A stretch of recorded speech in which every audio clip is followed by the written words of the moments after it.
Estamos aquí con la obstetra Sara Sebastián y vamos a hablar un poquito sobre lo que son los controles prenatales y ciertas preguntas que tenemos muchas mujeres en torno a nuestro embarazo. Pero primero vamos a conocerte un poquito más a ti. ¿Cuánto tiempo llevas desarrollando la carrera de obstetricia? ¿Qué tal? Buenas noches. Bueno, como ya lo mencionaste, yo soy la obstetra Sara Sebastián. Ya de egresada y como profesional tengo un promedio de 4 años ya como obstetra, ¿no? Y bueno, pues ya casi el mismo tiempo trabajando también. Yo trabajé en Lima, trabajé en Ica también y actualmente pues me encuentro en Lima. ¿Cuál fue su casa de estudios para desarrollar esta bonita carrera? Yo soy sanmarquina. Yo me gradué como obstetra por la Universidad Nacional Mayor de San Marcos en el año 2017-2018, que fue que ya culminé mi internado. Y luego ya el año pasado empecé a realizar la maestría en la Universidad San Martín de Porres también. Actualmente ya egresé de la maestría, estoy en proceso de sacar mi título. Todavía, bueno, eso tiene un tiempo por el tema de la tesis, pero está, digamos, en camino que ya también lo culmina, ¿no? Entonces tengo dos casas hasta el momento, como obstetra, la Universidad Nacional Mayor de San Marcos. Eso, muy, muy interesante, la verdad. Y bueno, en la carrera te preparan para ciertas situaciones que se ven en el día a día en los hospitales, o fue como que usted llegó y se sorprendió con toda la realidad que usted estaba viendo.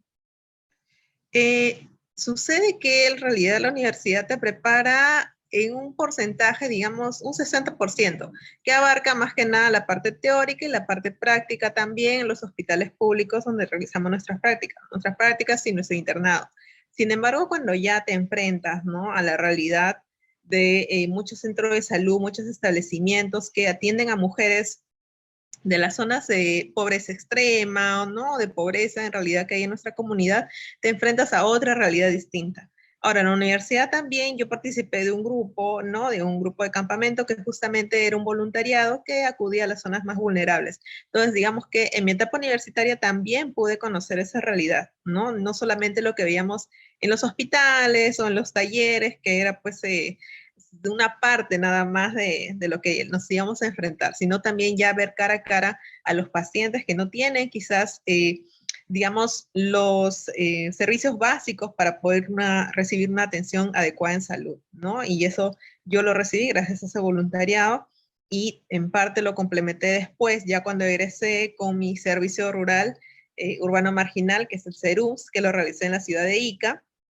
en el cual también yo trabajé para salud en La Tinguiña, y ahí también pues pude conocer de primera mano todo el primer nivel de atención, ¿no? Entonces, digamos que el conocimiento, la adaptación para conocer la realidad en cuanto al servicio que nosotros vamos a brindar, en mi caso se dio gradualmente, ¿no? Primero la universidad, la teoría, talleres, luego el voluntariado que me permitió conocer un poco más y ya luego mi servicio rural que sí ya, digamos, que completé todo lo que creo que tenía que ver hasta el día de hoy, ¿no? Y seguramente seguiré viendo muchos más casos, ¿no?, diversos que puedan presentarse. ¿Y cuál ha sido la experiencia más impactante que has tenido alrededor de tu carrera o esa que te ha marcado más? Una experiencia quizás no muy agradable, justamente fue cuando yo realizaba mi internado en la maternidad de Lima, en donde llegan pues cualquier cantidad de gestantes, ¿no? Cualquier cantidad de embarazadas, madres con sus bebés recién nacidos. Entonces, un caso que me impactó mucho por el hecho de cómo nosotros nos comunicamos con la paciente fue una señora que acudió con un embarazo, digamos, por decirlo así, de 5 a 6 meses, pero que lamentablemente esta señora estaba sintiendo, digamos, contracciones, ¿no? Como molestia, un poco de malestar.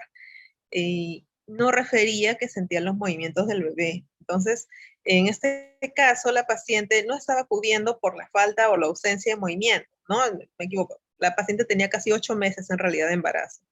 Acudió a la maternidad de Lima y en realidad cuando ella va allá para recibir la atención, nosotros la atendimos, yo estaba como interna, y cuando intento escuchar los latidos, pues no la escuchaba, no los percibía. Entonces yo le comunico a mi obstetra también pues le intenta buscar y tampoco lo puede encontrar.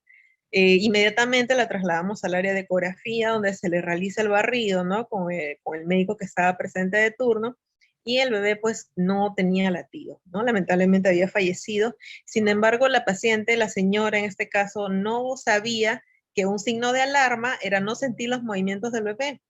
No, ella había acudido porque sentía que le dolía un poquito el abdomen, que se le ponía durita la barriga, pero no acudía en sí por presentar el signo de alarma de disminución de movimientos fetales, ¿no? Disminución, ausencia. Entonces, eso me impactó a mí muchísimo, porque ¿qué significa o qué es lo que hay detrás de ese caso? No sucede que esta mujer en su atención prenatal, en sus controles regulares, quizás no o no se le había mencionado, no lo sabemos, no le habían contado que era un signo de alarma importantísimo que ella tenía que tener en cuenta o quizás no se verificó que la paciente lo haya captado así, ¿no? Que de repente ella lo escuchó, pero no lo entendió muy bien, quizás nosotras como profesionales no nos dejamos entender tampoco por la mujer. Entonces, finalmente para ella no era ese un problema, ¿no? Ella acudió a la emergencia porque sentía que la barriguita se le ponía dura y que le dolía un poco, ¿no? Y bueno, finalmente pues eso quedó en mí muy grabado, ¿no? Para yo también con mis pacientes recalcar constantemente que la presencia de movimientos fetales es algo muy importante que ellas tienen que tener. Y apenas ellas detecten que los movimientos están disminuidos o ya no los perciben, acudir inmediatamente al hospital, ¿no? Antes de que ya sea demasiado tarde. Esta señora por lo menos tenía 2 o 3 días de que ya no sentía que el bebé se movía.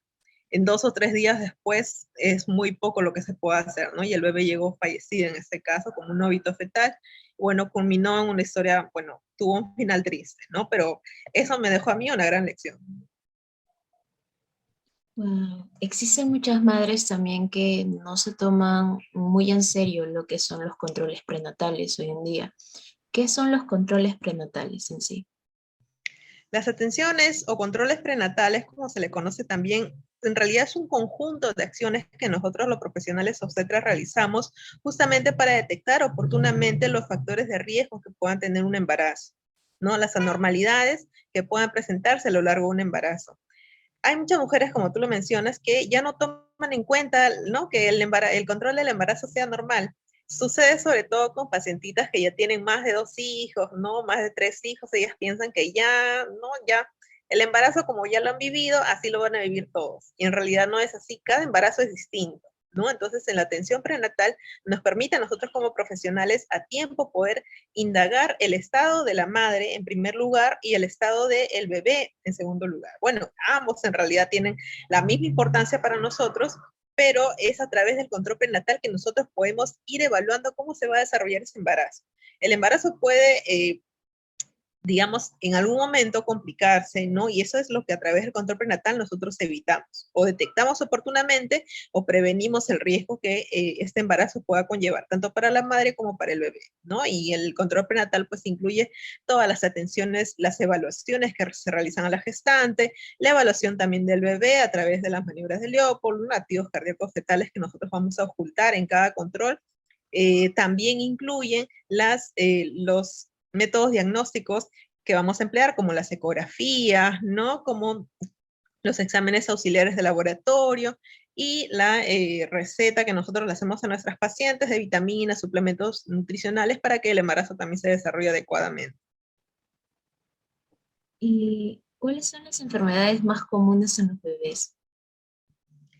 En los bebés, esa es una pregunta un poquito quizás compleja sería, ¿no? Porque en realidad en el bebé, mientras que está dentro de la barriga de la mamá, ¿no? Mientras que es un feto, pueden presentarse múltiples anormalidades por etapas, ¿no? Por así decirlo, que van a ser detectadas por los exámenes auxiliares, perdón. Digamos que la primera etapa del primer trimestre, que es donde se está formando recién la estructura crucial del desarrollo de este bebé, pueden presentarse síndromes, ¿no? Como síndrome de Down u otros síndromes que vienen a tener un origen genético en su alteración, ¿no? Entonces, digamos que por ahí en el primer trimestre pueden presentarse esas anormalidades, ¿no? Que van a ser detectadas en una ecografía genética durante el primer trimestre, entre las 11 y las 14 semanas. Más adelante, ya pueden presentarse alteraciones en el bebé, pero a nivel morfológico, no quiere decir en el desarrollo de sus órganos.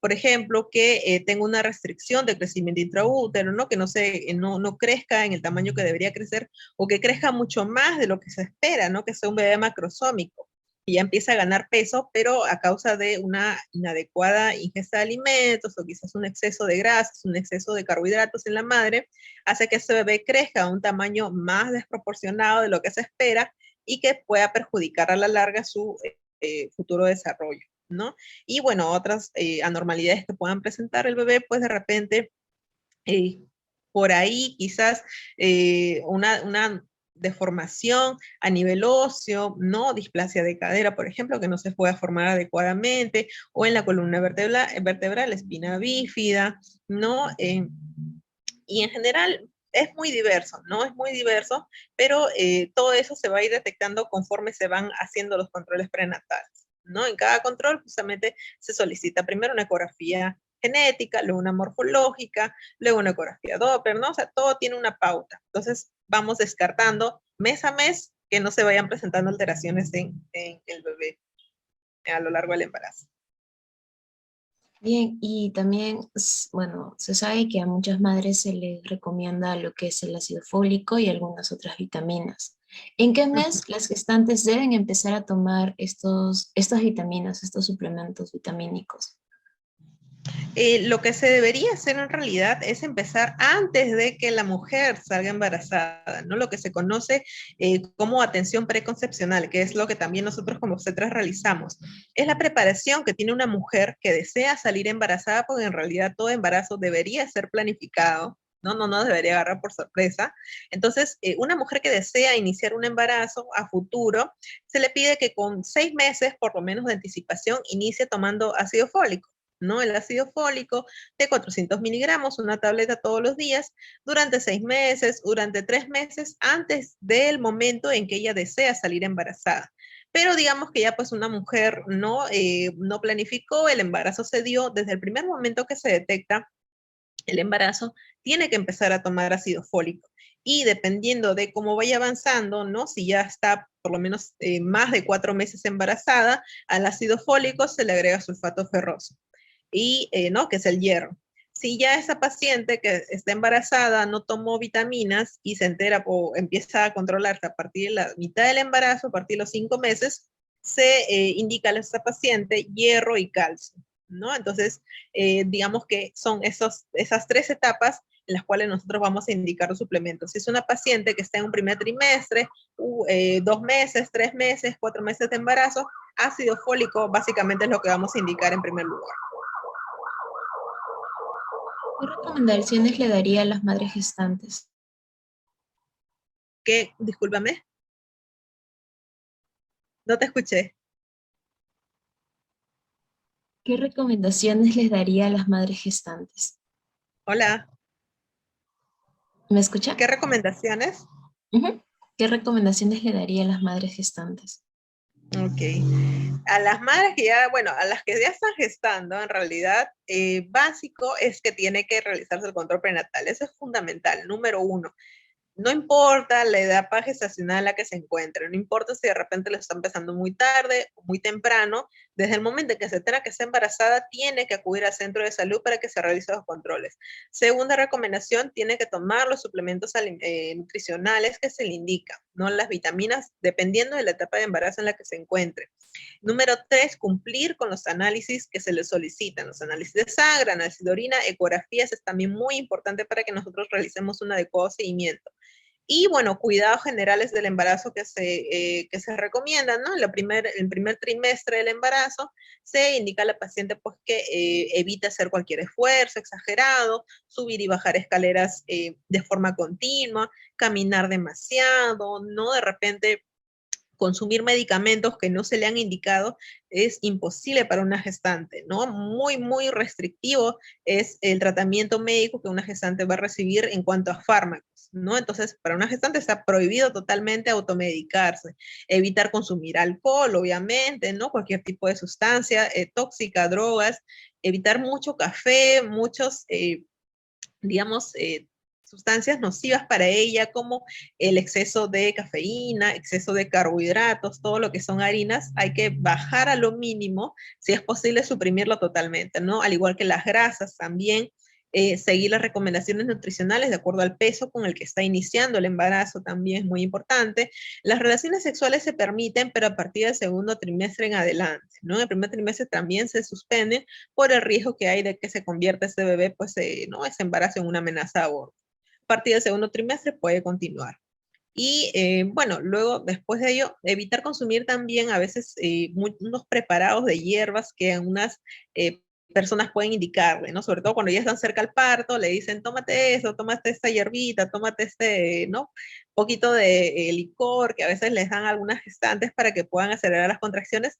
Evitarlo porque a veces no sabemos cómo puede repercutir en su organismo, ¿no? Entonces es un poquito riesgoso. Y bueno, pues siempre tener a la mano a su obstetra para hacerle cualquier consulta es lo más importante. ¿Y cuáles son los signos de alerta que me muestra que hay un embarazo riesgoso? O sea, yo como madre, ¿cómo me puedo dar cuenta de que estoy llevando un embarazo riesgoso? Hay múltiples signos de alarma, no múltiples. En primer lugar, cualquier tipo de sangrado es un signo de alarma para una gestante. Así sea una manchita, así sea, ¿no? Gotitas de sangre, es un signo de alarma. Una gestante normal no tiene por qué sangrar. Puede tratarse de una amenaza de aborto o puede tratarse de una amenaza de parto, ¿no? Dependiendo de la etapa. Fiebre tampoco puede permitirse una gestante que se confiere, porque si la gestante está confiere, significa que el bebé adentro está en un horno. ¿No? Y está, el bebé está viviendo a más de 37 grados centígrados. Si nosotros en el ambiente, acá en Lima, al menos estamos a 24 grados y nos morimos de calor, el bebé que está acostumbrado a la temperatura de la mamá, que es 37 grados centígrados, y que eso se eleve aún más, puede ser catastrófico para su salud, ¿no? Entonces la fiebre también es signo de alarma. El hecho de sentir que la barriga se pone dura, ¿no? Y que no para, por más que se echa, se acuesta, se levanta, se sienta, la barriga se pone dura, le genera un dolor intenso, también es un signo de alarma. Si por A o B motivos empieza a ver chispitas de luz, empieza a ver puntitos negros, le duele mucho la cabeza, de repente siente que le arde en la boca del estómago, ¿no? Todo eso son signos de alarma que nos pueden indicar que la presión se está elevando más de lo normal. O que quizás empiece a escuchar que le está zumbando el oído, ¿no? Como un zumbido en el oído también está catalogado como un signo de alarma. Igual puede estar relacionado a una elevación de la presión arterial y tiene que acudir de inmediato por emergencia. Si empieza a perder líquido, no siente que le está bajando agua, que no huele a orina, sino que de repente huele como a lejía o como a semen, nos puede indicar que está perdiendo líquido amniótico. Y eso también es una emergencia, porque como le decimos a la paciente, imagínate que es un pescadito que está en una pecera el bebé y que se empieza a quedar sin líquido, ¿no? Y que poco a poco ese líquido al final se va a vaciar y ese pescadito no va a tener, ¿no? Donde tener pues su hábitat natural. Entonces es muy riesgoso la pérdida de líquido. Inmediatamente tiene que acudir al hospital para evitar en lo posible que ese bebé pues se quede sin su líquido amniótico, que es un medio de vida natural en ese momento del embarazo. Si los pies se hinchan las manos demasiado y se hincha la cara, también es un signo de alarma, ¿no? Y bueno, básicamente esos creo que son todos los signos, al menos los más importantes que una mujer gestante tiene que recordar, ¿no? Inmediatamente acudir al embarazo, acudir por emergencia lo más pronto posible. Y durante el periodo del embarazo, ¿cuál es el trimestre más riesgoso? Como decía una maestra, ¿no? Clara Díaz, que en paz descanse, el embarazo de toda mujer puede complicarse en cualquier momento, ¿no? Lamentablemente no nos podemos confiar. No hay un trimestre específico en el cual, pues, digamos, haya, ¿no? El mayor riesgo. En cualquier momento una gestante podría tener complicaciones. Pero si hablamos de riesgos por cada trimestre, digamos que en el primer trimestre el riesgo es de hemorragia mayoritariamente, ¿no? Por un aborto espontáneo, porque se esté generando una amenaza de aborto, ¿no? Es, digamos, la etapa en la cual el bebé también tiene su formación más significativa, ¿no? Son las células vitales más primitivas que van a iniciar el desarrollo del futuro ser humano. Entonces, si en el primer trimestre hay cualquier tipo de golpe, ¿no? Radiación, consumo de fármacos, ¿no? Por automedicación, eh, de repente algún accidente, lo que fuera, en el primer trimestre va a ser muy definitiva la consecuencia que va a ser a raíz de ello, ¿no? Entonces, de repente, por esa exposición que pueda tener la madre gestante, puede ser que el embarazo se pierda definitivamente o el embarazo progrese. Y si el embarazo progresa en adelante, en el segundo, en el tercer trimestre, puede sentir de repente igual, ¿no? Por ejemplo, hemorragias que puedan venir a causa de un desprendimiento de placenta, a causa de repente una placenta que se ha instalado justo en el orificio cervical también le puede ocasionar una hemorragia, ¿no? Y más adelante, ya cuando la mujer da a luz, ya nace el bebé, también es una causa muy importante o de repente un factor de riesgo muy importante en la etapa de puerperio, que es una mujer que acaba de dar a luz, que puede ser ocasionado por una atonía del útero, que quiere decir que es que el útero no se está contrayendo bien. También es una patología muy frecuente que se presenta en las mujeres y es una causa de muerte materna también, por así decirlo, que está en primer lugar en estos momentos, ¿no? Que el hecho de que el útero no se tonifique, no regresa a su tamaño normal después del parto. O que de repente los restos de la placenta queden retenidos dentro del útero después del parto, también es una patología muy frecuente, ¿no? Y en realidad, en todo el embarazo pueden presentarse riesgos, pero digamos que los que van a o definir si el embarazo continúa o no, principalmente se dan en el primer trimestre. Interesante. ¿Y cuáles son los exámenes que ustedes les mandan a hacer a las madres o ustedes le aplican a las madres para saber si o para detectar un embarazo riesgoso? Nosotros nos apoyamos bastante en los exámenes auxiliares, ¿no? Sean, bueno, en este caso, una mujer en todo el embarazo se le pide por lo menos 3 baterías de análisis o 2 baterías de análisis, dependiendo de la etapa del embarazo en la que se encuentre, ¿no? Que son análisis de sangre y de orina. En el análisis de sangre se le solicita el examen de hemoglobina, se le solicita también el perfil de colesterol, triglicéridos, se le realiza la prueba de VIH, la prueba de sífilis. También vamos a solicitar a una gestante el examen de glucosa, es muy importante para detectar si está o no está como una paciente diabética o prediabética o si es una paciente con diabetes gestacional. También solicitamos un examen de orina para ver si hay infección, ¿no? Y si hubiera, si fuera necesario, un urocultivo, que es un examen un poco más específico, ¿no? Esos son, digamos, el paquete básico de análisis de laboratorio que solicitamos. Y adicionalmente a ellos se solicitan también ecografías, ¿no? Las ecografías las solicitamos dependiendo de la semana gestacional. Entre las 11 y las 14 semanas pedimos la ecografía genética, que nos ayuda a ver que el bebé no esté presentando alguna normalidad en sus cromosomas, ¿no? Como te mencionaba, sus síndromes de Down, síndrome de Turner y otros síndromes que pueda presentar. La segunda ecografía que vamos a pedir a la gestante es la ecografía morfológica, que se pide entre las 20 y las 24 semanas, ¿no? Y esta ecografía morfológica nos ayuda a ver que el desarrollo del bebé a nivel de los órganos se esté dando adecuadamente, o sea, que no tenga ninguna malformación. Luego, si fuera necesario, una paciente de repente que tiene factores de riesgo por incremento de la presión, ¿no? O fuera una paciente hipertensa, una paciente diabética, si fuera un embarazo gemelar, se le solicita una ecografía Doppler, ¿no? Ya más o menos por el tercer trimestre, y la ecografía Doppler nos permite observar si es que la circulación de la placenta se está dando adecuadamente, ¿no? Porque la placenta en realidad es el órgano que conecta la circulación fetal con la circulación materna, ¿no? Está adherida al útero y pues permite que todos los nutrientes, todo el oxígeno, todo lo que el bebé requiere como alimentación pase a través de ella para que lo nutra adecuadamente. Entonces la ecografía Doppler nos permite saber si es que se está dando esa circulación de forma adecuada, ¿no?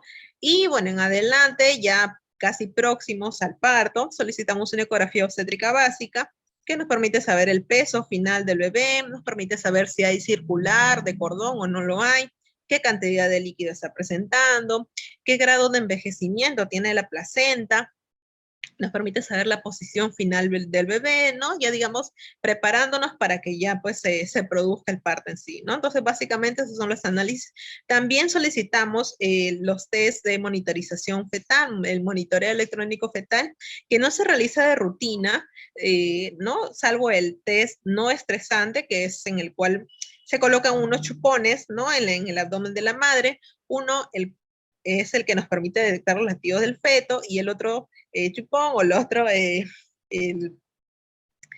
el nombre del aparatito, pero se va a colocar para poder detectar si es que el útero se contrae o no se contrae. Entonces, en un test no estresante, nos permite saber cómo es que están funcionando los latidos del bebé, ¿no? Si se están presentando de forma adecuada o no.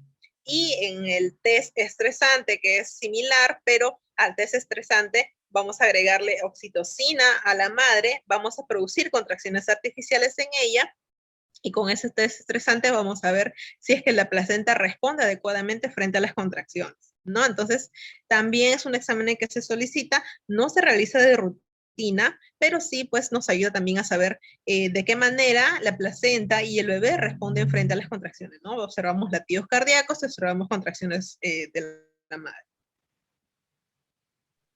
¿Qué es lo primero que debe hacer una madre que tiene signos de aborto y el centro médico le queda muy lejos?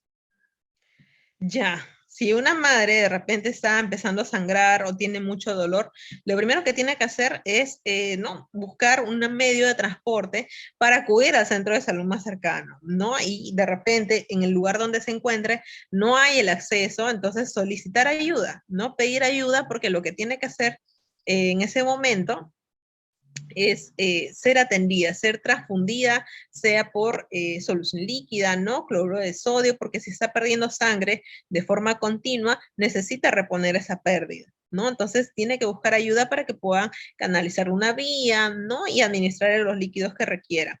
Si se trata de una hemorragia, ¿no? Estamos hablando de repente de una paciente que está teniendo un sangrado intenso y tiene que ver la manera de reponer esa pérdida de sangre que está teniendo. Si por el contrario se trata de repente de una paciente que está con dolor, pero en realidad la pérdida de sangrado no es abundante, probablemente deba guardar reposo y esperar a que pueda llegar alguien a examinarla, ¿no? Quizás se trate de una amenaza de aborto.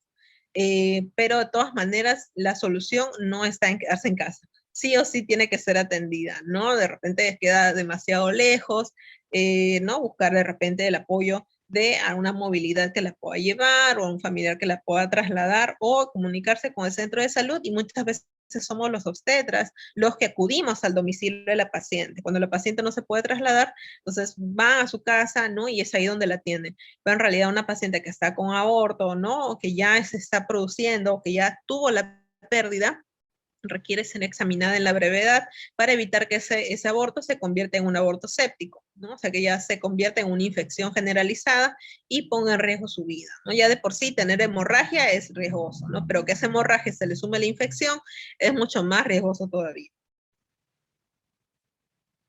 Y si en el caso de que la mujer lastimosamente llegue a perder el bebé, ¿cuáles son los cuidados que debe tener una mujer después de un aborto? Ya, si ya la han tenido en el centro de salud, no le realizaron el procedimiento, ¿no? Lamentablemente por la pérdida, pueden haber dos caminos o dos tipos de procedimientos que se realizan. Cuando el embarazo es muy temprano, se realiza el procedimiento de aspiración manual endouterina, ¿no? Que es como una manguerita que va a succionar los restos que puedan haber quedado para evitar que esa paciente pues le genere una infección más adelante. El otro procedimiento es el legrado uterino, en el cual se utiliza una especie de como de paletas, cucharas que ingresan dentro del útero y limpian todas las paredes para poder extraer los restos cuando el embarazo es un poco más avanzado, ¿no? Cuando ya ese útero ha crecido un poquito más. Entonces, una vez que se realizó, se culminó ese procedimiento, la paciente en casa, que ya está de alta, tiene que evitar en ese momento hacer cualquier tipo de esfuerzos.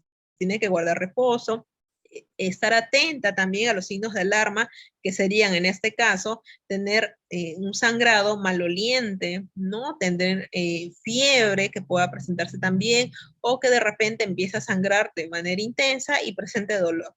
Todos esos signos nos indicarían que pueden haberse quedado restos dentro del útero, ¿no? Y tendrían que nuevamente examinarla. Que se trate de una infección posaborto, también se podría presentar, igualmente requiere atención. Entonces, estar atenta a los signos de alarma. Luego, además de ello, tener una adecuada alimentación, no consumir, pues, alimentos que la puedan nutrir, ¿no? Que no sean carbohidratos excesivos ni grasas excesivas. Evitar embarazarse muy pronto, ¿no? Se sugiere que espere por lo menos 6 meses para volver a salir embarazada, ¿no? Para ello, pues puede empezar a tomar las píldoras anticonceptivas diarias, que es lo que se sugiere en una paciente posaborto, porque eso va a ayudar a que su ciclo nuevamente se regularice, ¿no? Una paciente que ha tenido una pérdida, si es que va a esperar por sí sola a nuevamente arreglar, eso puede tardar, ¿no? Un tiempo de 2, 3 meses, dependiendo de la mujer. Entonces, lo que se sugiere es que empiece a tomar las píldoras diarias y eso va a ayudar a que su ciclo se regule mucho más rápido. Si desea volver a salir embarazada, esperar por lo menos 6 meses para que ese organismo se recupere y pueda ya el siguiente embarazo ser exitoso. También hay un término que hemos estado escuchando muy seguido últimamente y también, bueno, de mi parte he estado revisando que ese término está mucho en las redes sociales y es la preeclampsia. ¿Qué es la Ya. preeclampsia? La preeclampsia es una condición en la cual el embarazo se torna, digamos, riesgoso a raíz de que la presión arterial de la madre se incrementa de forma normal, ¿no? Entonces, una paciente con preeclampsia tiene el riesgo de, por esta presión elevada, empezar a fallar a nivel de sus órganos, ¿no? A nivel del hígado, a nivel de los riñones, a nivel circulatorio, a nivel incluso del sistema neurovegetativo, ¿no? El sistema cerebral. ¿Por qué sucede esto? Porque se dice una teoría que es a causa de que la placenta en su momento en el cual se ha formado y se ha insertado en la pared del útero no lo ha hecho adecuadamente, ¿no? Ha generado una inflamación excesiva, ¿no? Una especie de alteración en su implantación y los vasos que ha tratado de conectar con la placenta, no, el útero con la placenta, han cerrado su luz, ¿no? O sea, se han hecho mucho más angostos y eso ha hecho que finalmente la presión de la madre hacia la placenta se incremente, ¿no? Y eso repercute también en el sistema circulatorio de la madre, ¿no? Entonces, la presión arterial se eleva de forma normal y eso empieza a generar una disfunción, una falla multiorgánica, ¿no? ¿Y cómo la madre lo percibe? Empieza a sentir que sus pies se hinchan más de lo normal, que se le hincha la mano, se le hincha la cara, que va a sentir mucho dolor de cabeza o dolor de cabeza constante, va a sentir que no ve bien, ve un poco borroso, ve como puntitos negros, ve chispitas de luz, siente que escucha como un zumbido, ¿no? Le arde en la boca del estómago, le duele. Y finalmente, si esa madre con preeclampsia no, no reporta esos signos, no los comenta a su obstetra, ¿no? O sea, sigue su vida normal, no le hace caso, puede evolucionar a una eclampsia. Y la eclampsia ya viene a ser, digamos, la complicación de la preeclampsia, ¿no? La eclampsia ya está acompañada de las convulsiones que va a presentar esta gestante, ¿no? Y eso sí es muy riesgoso porque ya pues en ese momento la falla multiorgánica ha sido a tal nivel que ya ha llegado al sistema nervioso general, ¿no? Al nivel del cerebro, y esa madre probablemente entre en complicación, ¿no? Quizás tenga que ser atendida por cuidados intensivos, ¿no? Ojalá que ese bebé pueda, ¿no? Sobrevivir o no, ya lamentablemente vamos a tener que priorizar en ese momento la salud de la madre, ¿no? Entonces, muy importante es que se detecten oportunamente los signos de alarma en el caso de pacientes preeclánticas. ¿Todas podemos ser preeclánticas? Sí, sobre todo las investigaciones se reporta que son las mujeres primerizas, no tanto dependiendo de la edad, ¿no? Que pueden presentar esta condición de preeclampsia, ¿no? Sobre todo aquellas también que tienen en su familia o en ellas mismas antecedentes de ser hipertensas. Estas mujeres tienen más riesgos de presentar preeclampsia.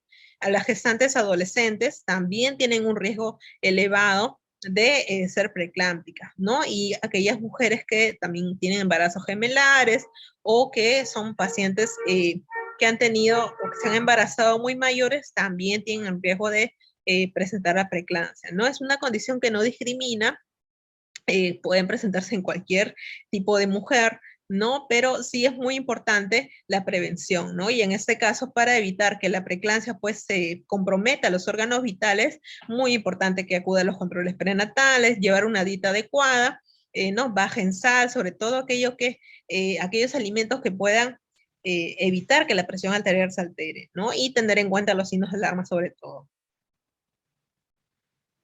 Interesante esto porque usualmente las madres primerizas más que nada no conocen cuáles son las complicaciones que pueden haber, porque muchas piensan Sí. como que tengo un embarazo y ya se desarrolla el bebé, voy al control, luego lo tengo y listo. y no conocen cuáles son las complicaciones que pueden tener a lo largo de este embarazo. Exacto. ¿Cuáles son los embarazos ectópicos? El embarazo ectópico es aquel que se produce o se implanta fuera del útero, ¿no? El embarazo heterotópico es aquel que se produce dentro del útero, pero el ectópico es aquel que se produce fuera del útero, ¿no? Normalmente, una vez que se une el óvulo y el espermatozoide, ¿no? Se forma el cigoto, tiene que implantarse en el endometrio, ¿no? Que es la capa más interna del útero. Pero en los embarazos ectópicos, esta unión, este cigoto puede implantarse en las trompas de falopio, puede implantarse en digamos, en el istmo del útero, ¿no? Puede implantarse incluso, se ha visto casos, pero no han prosperado, ¿no? O sea, no se han llegado a formar con éxito por fuera del útero, ¿no? Cerca a los intestinos, incluso que ya se convierten finalmente en embarazos calcificados, ¿no? Y se tienen que extraer, pero eso es lo que denominamos embarazos ectópicos, ¿no? Principalmente, casi siempre esto, o en mayor porcentaje se producen en la trompa uterina, ¿no? En la trompa de falopio, perdón. ¿Y qué se hace cuando se detecta un embarazo ectópico? Tiene que extraerse, ¿no? No hay otra forma. Ese embarazo no va a prosperar porque en realidad lo que necesita, ¿no? Justamente un nuevo ser es un ambiente ideal para poder tener un adecuado desarrollo, ¿no? Para que la placenta se inserte, para que se formen las bolsas amnióticas y empiece a crecer. Entonces, eso se va a producir únicamente dentro del útero. Lamentablemente los embarazos ectópicos sí pueden representar una complicación para la madre, ¿no? Y si no es atendida a tiempo, o sea, si ese embarazo no se extrae a tiempo antes de que pueda romperse, ¿no? Digamos, expectar y contaminar esa zona, la paciente puede tener una septicemia, ¿no? Una infección generalizada, le puede producir un dolor intenso, ¿no? Incluso hemorragia también, pone en riesgo la vida de esta mujer gestante. Entonces, en esos casos, inmediatamente acudir a un hospital por emergencia para que pueda ser extraído, ¿no? Sea por cirugía abdominal, la paroscopía, el medio que fuera, ¿no? Pero no va a prosperar. Lamentablemente, el embarazo ectópico se diagnostica por ecografía, básicamente, y la culminación que tiene es por vía alta, ¿no? O sea, vía abdominal. ¿Y es más riesgoso un embarazo después de tener un parto normal o por cesárea? Eh, en realidad eso depende, ¿no? Depende del tiempo. De todas formas, una mujer que se ha embarazado muy pronto, ¿no? O sea, a los 6 meses de haber dado a luz, es riesgoso, sea por cesárea o sea por parto normal. Ahora, es mucho más riesgoso si es por cesárea. ¿Por qué? Porque incluso por cesárea se espera que pasen 2 o 3 años para volver a embarazarse. Es lo que se sugiere. Pero cuando una mujer se embaraza muy pronto y esa cicatriz de 9 capas, porque se cortan 9 capas de tejido durante la cesárea, ¿no? Y cada una de esas capas se sutura, se sutura, se sutura, hasta llegar a la piel. Cuando no se han sellado o no se han cicatrizado adecuadamente, el útero puede llegar a romperse, ¿no? Y esa paciente puede tener un shock hemorrágico en ese momento, ¿no? O sea, totalmente traumático. Tendría que atenderse exactamente en el momento que se está produciendo la ruptura uterina, ¿no? Porque el útero se puede romper. Incluso en esos casos se reporta en teoría que se pueden palpar las partes fetales por fuera del útero, ¿no? O sea, cuando ya el bebito está creciendo mucho y es una paciente que ha sido cesareada hace poco tiempo, hace menos de un año, y se produce la ruptura uterina, ¿no? Es en esta zona de la cicatriz donde fue la anterior cesárea, por donde se va a producir esa ruptura, ¿no? Entonces es totalmente traumático, por eso es que no se recomienda que la paciente se embarace muy pronto, ¿no? Por lo menos debería esperar 2 a 3 añitos después del anterior embarazo para que el organismo en general se recupere, porque no es solamente el útero el que va a sufrir cualquier cambio, cualquier modificación en una gestante, es todo su organismo, ¿no? Todo el sistema digestivo, sufre alteraciones por el embarazo, el sistema respiratorio, el sistema cardiovascular, ¿no? A nivel de piel también, o sea, todo el cuerpo de la mujer cambia. Entonces, si muy pronto una mujer no hay una transición, por lo menos, ¿no? De ese tiempo de 2 o 3 años, ese organismo se desgasta también, no está preparado para un nuevo embarazo como sí lo estaría teniendo el tiempo necesario entre embarazo y embarazo, ¿no? Siempre es mejor esperar un tiempito.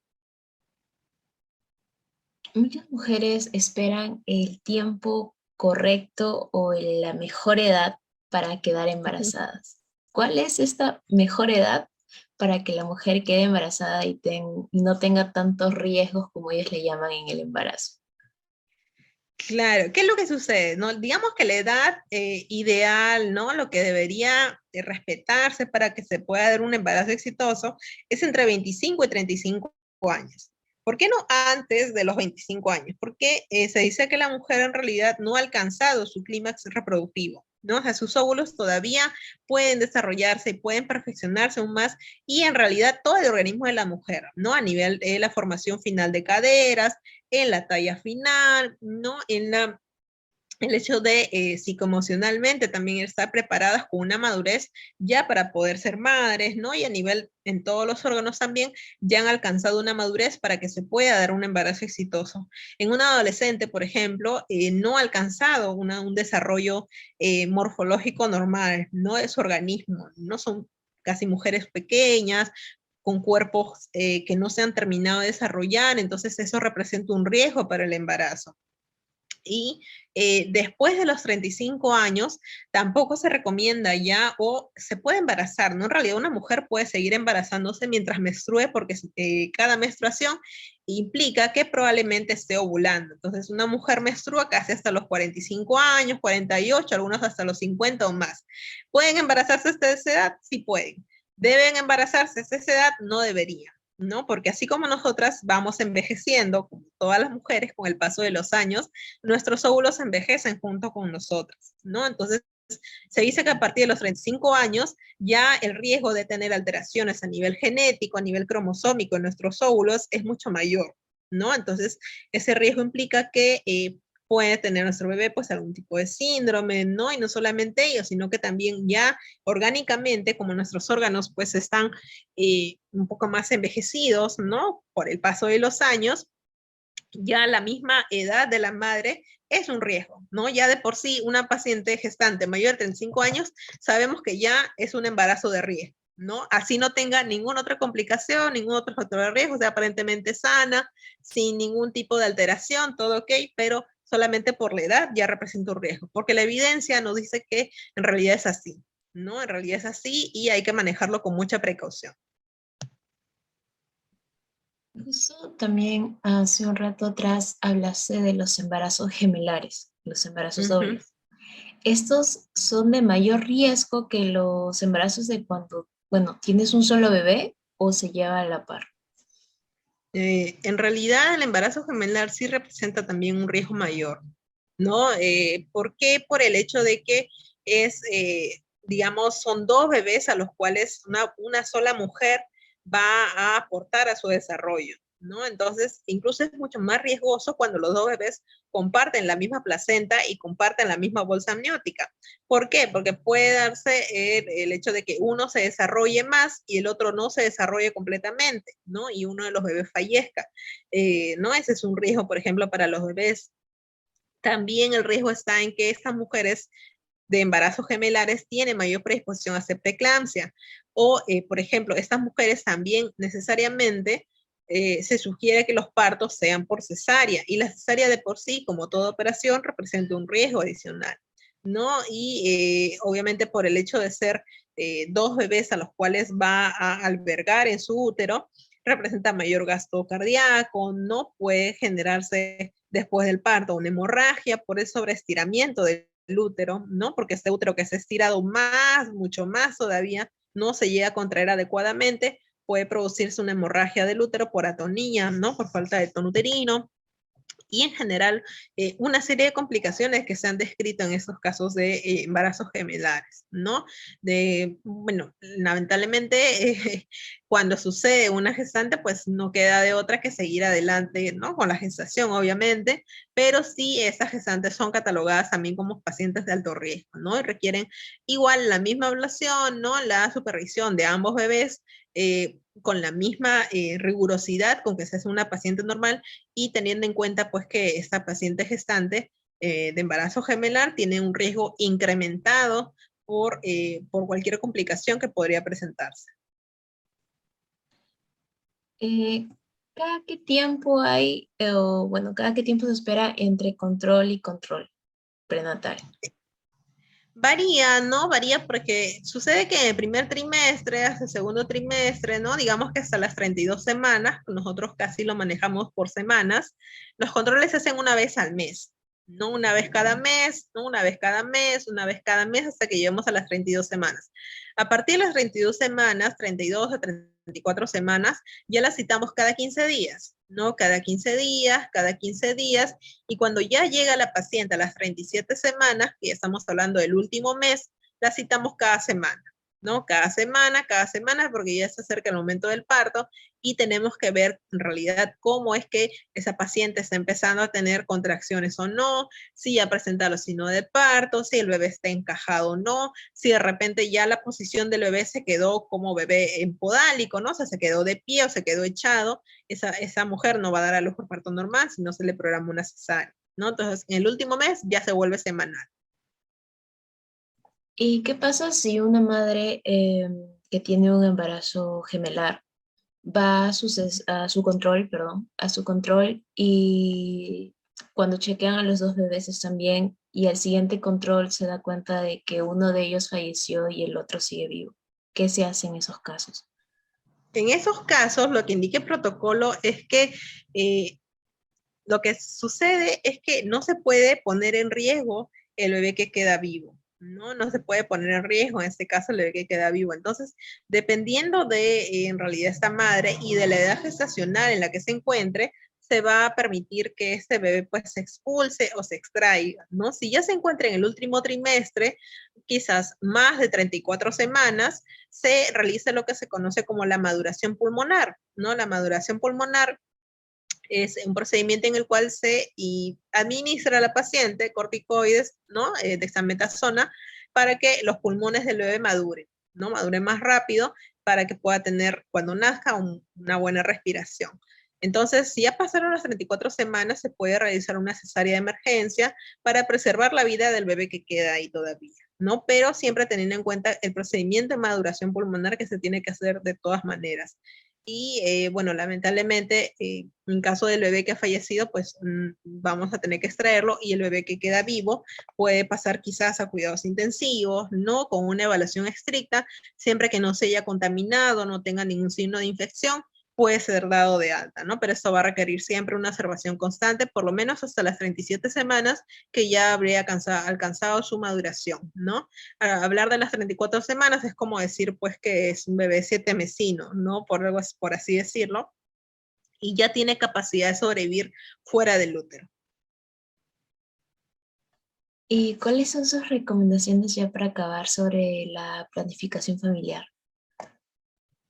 La planificación familiar es un derecho, ¿no? Es un derecho justo ahorita que estamos en todo el día de San Valentín, el mes del amor, muy importante que una mujer planifique sus embarazos, ¿no? Todas las mujeres tenemos derecho a tener hijos, como también a decidir que no los queremos tener, o a decidir cuántos hijos queremos tener, o a decidir cada cuánto tiempo yo quiero tener hijos, ¿no? Y para eso es muy importante que nosotras como mujeres ejerzamos nuestro derecho a la planificación familiar.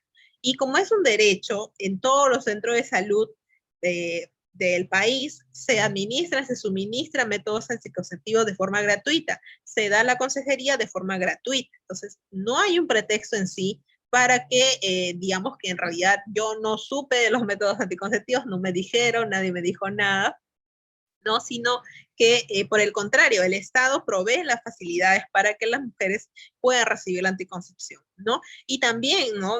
El derecho de la paciente a decidir no utilizar métodos anticonceptivos, pero es muy importante que tenga en cuenta todos los riesgos que implican un embarazo no planificado, ¿no? Entonces, yo como digamos, como parte también del equipo que aborda la planificación familiar, sí sugiero que siempre una mujer tenga en cuenta que un embarazo no es cosa fácil, no, no es algo, digamos, que podamos tomarlo a la ligera. Hay que tomarlo con mucha responsabilidad, sobre todo teniendo en cuenta que vamos a tener que traer una vida al mundo que requiere toda nuestra atención, por lo menos en los próximos años, hasta el día que ya pues se independice totalmente este nuevo ser. ¿no? Es muy importante por eso que planifiquemos adecuadamente, acudamos a la consejería, elijamos el método que mejor se adapte a nosotras. Hay una variedad de métodos anticonceptivos que cada mujer puede elegir y si de repente decidimos no tener hijos, ¿no? Y tener vida sexual activa, muy importante tener en cuenta que el único método que nos protege de infecciones de transmisión sexual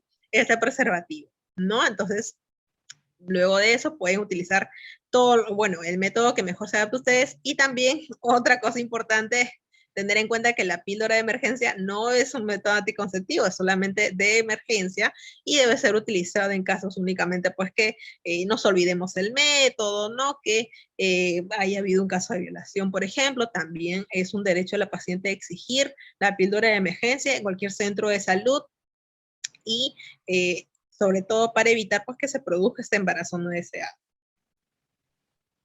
Existen mujeres que toman la píldora de emergencia muy seguido o después de que tengan, después de que tienen relaciones sexuales. Eh, en un promedio anual, ¿cuántas píldoras de emergencias es lo recomendado? ¿Y qué pasa si Eh, nos excedemos de eso? no hay un límite, ¿no? En realidad no se reporta, ¿no? Oficialmente una cifra exacta, pero lo que se sugiere y se recomienda es que máximo se tome la píldora de emergencia 2 veces al año. 2 veces al año como máximo. ¿Por qué? Porque sucede que la píldora de emergencia, como yo les explico a las pacientes, es como que utilizaras ¿no? el blister de 28 pastillas que te dan, las vacías las 28 y las 28 te las tomas, ¿no? O sea, la carga hormonal que tiene la píldora de emergencia es altísima, es muy alta. Entonces, yo tomarme así parezca una pastillita inofensiva, voy a hacer que mi ciclo hormonal se altere totalmente. ¿Y eso qué consecuencias me va a traer? Que mi ciclo, ¿no? Mi siguiente menstruación se altere, se atrase, se adelante, que de repente empiece a sangrar todos los días, que de repente me venga como hemorragia alguna vez. Eso depende de cada mujer, no lo sabemos, ¿no? Entonces, y estos cambios hormonales pues acompañan, ¿no? De lo que conocemos como cambios de humor, el hecho de alteraciones en el peso, dolor de cabeza, ¿no? Etcétera. O sea, son cambios que son producidos por este exceso de hormonas que vamos a ingresar a nuestro organismo. No se ha reportado que la píldora de emergencia esté relacionada a algún tipo de cáncer, ¿no? Algún tipo de afectación tumoral en una mujer, pero en realidad pues tenemos que tener mucha precaución porque recordemos que las hormonas sintéticas que estamos consumiendo no nos van a favorecer en realidad más que para la función que fueron establecidas, ¿no? Que justamente fue evitar un embarazo no deseado, pero evitar consumirlas en exceso porque hormonalmente tenemos que preservar nuestro ciclo. Mujeres también tenemos que tener en cuenta, ¿no? Que los cambios hormonales naturalmente que tenemos en nuestro organismo, pues ya están regulados por nosotras mismas. Y al consumir una píldora de emergencia, hacemos que todo ese ritmo regular que nosotras ya tenemos se altere por completo. Y regularizar nuevamente ello implica por lo menos 6 a 3 meses o 3 a 6 meses, mejor dicho, de tabletas diarias, ¿no? Esperar a que la regla otra vez se vuelva a regular, ¿no? Y en adelante, ¿no? Más adelante, en unos años, poder planificar un embarazo si así lo desee o de repente. Bien, y bueno, varias mujeres y tanto hombres solamente conocen, o bueno, si tú les preguntas su conocimiento sobre los métodos anticonceptivos, a veces es muy limitado, que solamente conocen los condones, bueno, los implantes que hoy en día está como que muy de moda. Se ve en las redes ¿Mm? sociales que todo el mundo se está aplicando los implantes subdérmicos y las pastillas anticonceptivas que no muchos las eligen porque tienes que estar tomándola constantemente y si te olvidas ya fue. Aparte de estos, cuáles son otros métodos que, bueno, recomendarías? Hay una variedad de métodos, ¿no? Hay una variedad, está la ampolla de mensual, por ejemplo, ¿no? Que contiene 2 hormonas, que se aplica una vez cada mes. Generalmente estas pacientes que usan la ampolla mensual sí ven menstruación, no muy abundante, ¿no? Quizás escasa. También la menstruación puede ser que de repente no sea muy regular, pero siempre, casi siempre se va a presentar la menstruación cada mes.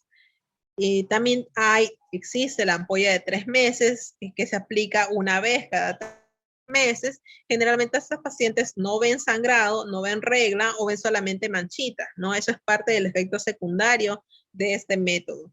Y esta ampolla trimestral es la que genera en algunas ocasiones esos síntomas secundarios, ¿no? Dolor de cabeza, alteraciones en el peso, ¿no? Cambios de humor, etcétera, que no se presenten todas, pero que en algunas pacientes sí, ¿no? Entonces, depende de cada mujer cómo ellas logran adaptarse.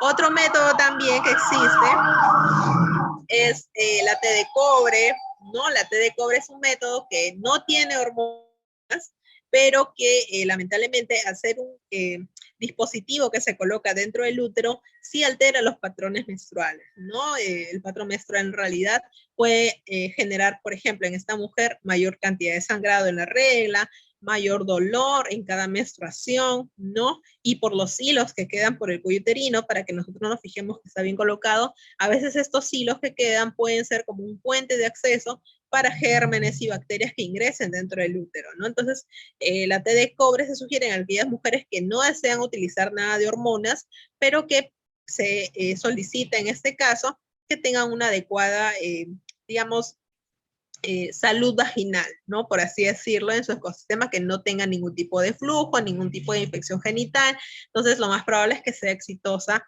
el uso de la T de cobre, ¿no? Y bueno, hablando de té de cobre, pues hay té de cobre, té de plata, ¿no? Que varía en realidad por el tiempo que se coloca. En el caso de la té de cobre puede estar dentro del útero hasta 10, 12 años, ¿no? Dependiendo de la mujer. Cuando desee se lo retiran, ¿no? Y la fertilidad regresa casi de inmediato. En el caso de las ampollas, la ampolla de mes, la ampolla de 3 meses, una vez que deciden terminar con el método, el tiempo de regreso a la fertilidad puede ser entre 3 meses a 6 meses, ¿no? Dependiendo del tiempo que la hayan usado. Listo, muy interesante esta entrevista. Nos ha ayudado a conocer un poquito más sobre, bueno, el momento del embarazo, que como le decía, muchas mujeres piensan que es algo muy ligero, que algo que simplemente tengo un bebé, tiene que crecer, y ya como lo han visto, y usualmente son las madres primerizas que no conocen cuál es el proceso del embarazo. ¿Alguna última recomendación que le gustaría dar? Bueno, en realidad todo lo que hemos hablado creo que ya ha sido muy, muy importante justamente para el proyecto que ustedes tienen. Les felicito mucho porque en realidad es algo que sí se necesita, sobre todo ahora que estamos en toda la era tecnológica, ¿no? Y para que las mujeres gestantes, las primerizas, las que ya tienen 2, 3 hijos, sepan que es muy importante acudir a sus controles prenatales. Una paciente que cumple con sus controles prenatales tiene mucho menos riesgo de tener complicaciones en el embarazo que aquella que no acude a sus controles prenatales, ¿no? Eso es importantísimo. Una mujer no controlada puede tener cualquier cantidad de factores determinantes negativos para el embarazo, ¿no? Es una serie de riesgos que exponen no solamente a ella como mujer, sino también a esa criatura que en realidad no tiene la culpa, ¿no? Entonces, en cada centro de salud, establecimiento de salud, siempre va a haber una obstetra que la pueda controlar, ¿no? Y lo importante es acudir para que pueda ser evaluada a tiempo y cumplir con todas las indicaciones que se realicen también. Listo, muchísimas gracias por tu tiempo, gracias por brindarnos de tus experiencias y también de ciertos datos que, como te decía, es muy, muy importante saberlos. Y gracias por apoyar este proyecto. No, gracias a ti y todos los éxitos. Espero que pueda realizarse. Bueno, yo sé que sí, lo puedan llevar a cabo. Quizás ojalá ya más adelante me esté enterando también y me sume y lo descargue en mi celular y lo tenga para mis pacientes también. Gracias a ustedes por la oportunidad, por la invitación. Cuando gusten, ya, bueno, tendrá mi número para que puedan comunicarse conmigo. Bienvenido sea cualquier tipo de proyecto en beneficio de nuestras pacientes, en beneficio de nuestras gestantes y la población en general. Muchas gracias. Muchas gracias.